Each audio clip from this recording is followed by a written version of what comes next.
All right, very well. So we can see that on my machine that I have a blinking light, which means that it needs water, right? And we all know that when we need water, that we need to put our water into the cartridge.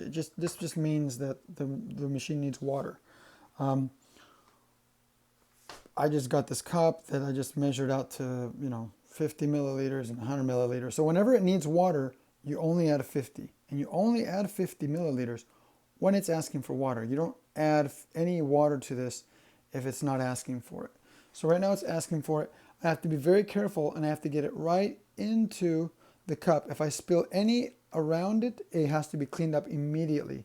And you don't want to accidentally get any water to drip right here, because if it drips right here, it'll go right into the area where it can get onto the computer, which is on the other side of this. So you definitely want to be careful with it. Pour it right into the middle. And when you do that, once enough water has been released, the light will change color and then the power will go on. Now, if your power does not go on and it stays blinking, then you probably have water on your computer already. And if you have electricity connected to where that water is, which it should not be connected, otherwise you can fry your computer.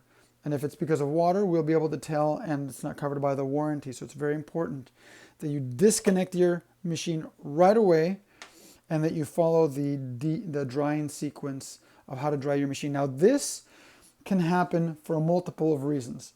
Whenever you are cleaning your machine or doing anything, you don't want to pick it up. The way I'm picking it up right now is okay, but you don't want to like move it around when it has a lot of water in it. You can already see that it's, shaking around. Let me see if I can zoom in on this. You can see how it's shaking around, right? Just by picking it up a little bit. And you don't want the water to go where it's not supposed to go. So you should never, ever tilt the machine in any direction to pour the water out. You don't pour the water out through the top. You always pour your water out by pulling out the plug.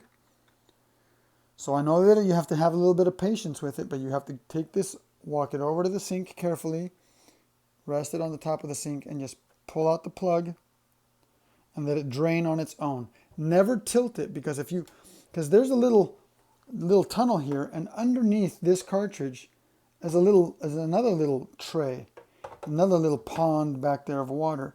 So if you tilt it like you think you're just pouring it right here, you're also pouring it out that way, which can get on the computer boards on either side. So you never want to tilt your machine, and if you have, you will damage your machine. We want to make sure that you don't do that. You want this machine to last for many years. This is my second machine. My other machine is over 5.5 years old and it runs perfect. I have that one in my bedroom, and I use it for inhalation. So once the light is on, you can turn it on, you can press the button, and it should be making your hydrogen. There it is.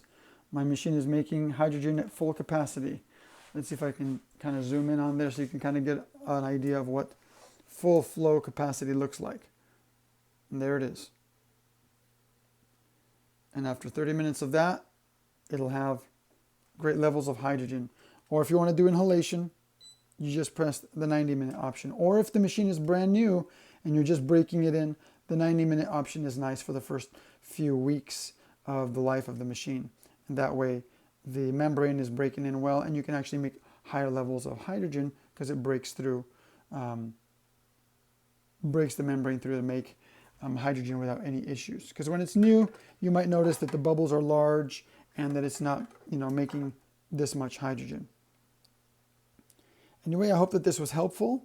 And remember that if you have any questions, you're always welcome to give us a call back. Don't forget to click the subscribe button and the notification bell so that if we have any videos coming up, you can always tap into it so that you can better be educated about ways of maintaining your machine and also new information that comes up about hydrogen. All right. Thank you for joining, and have a great day.